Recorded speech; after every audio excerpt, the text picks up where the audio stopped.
Минимум 9, максимум 14, като задължителни са 3 cc, малки колаборации с отбивания, малки изхвърляния, без дължина, побутвания, боравене с уреда, 3 C с изхвърляне на множество уреди или улавяне на множество уреди, като трябва да са 2 и повече. Например, виждаме състезателката тук се подготвя за такъв тип колаборация. 4 ленти тя ще изхвърля. И CR-овете. Французойките са... Много добре изпълнена колаборация.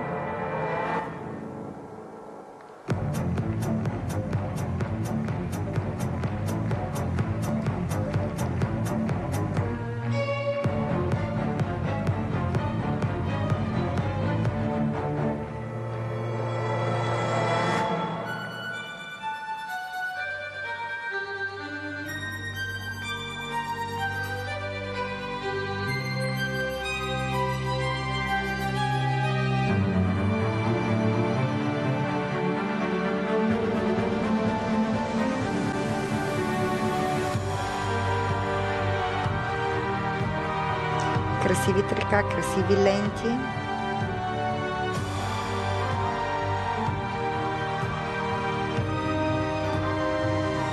Чисто изпълнена колаборация CR3 с 3 състезателки. За всяка състезателка допълнителна се дава 0,1 бонификация към колаборацията.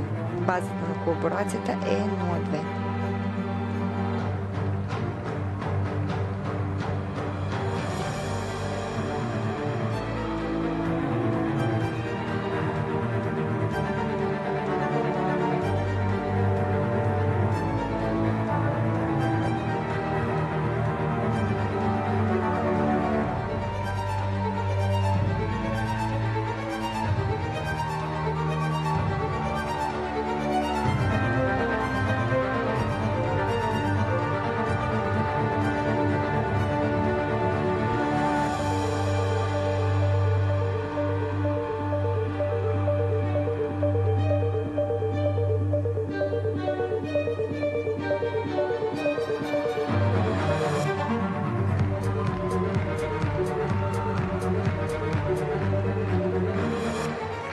Кръгът трябва да е една хоризонтала. Когато се отваря на флуетето, видяхме състезателката в ляво беше поне 20 градуса под хоризонтала. Това е трудно за зачитане, но ще видим после оценката на D.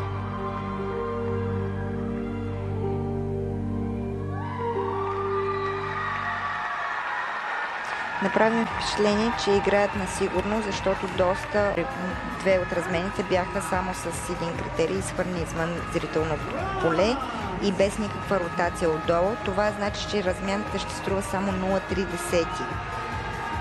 защото вече базата е 2 и тя не може да се удвои, както беше в миналия правилник, ако се изхвърли високо и дълго изхвърляне.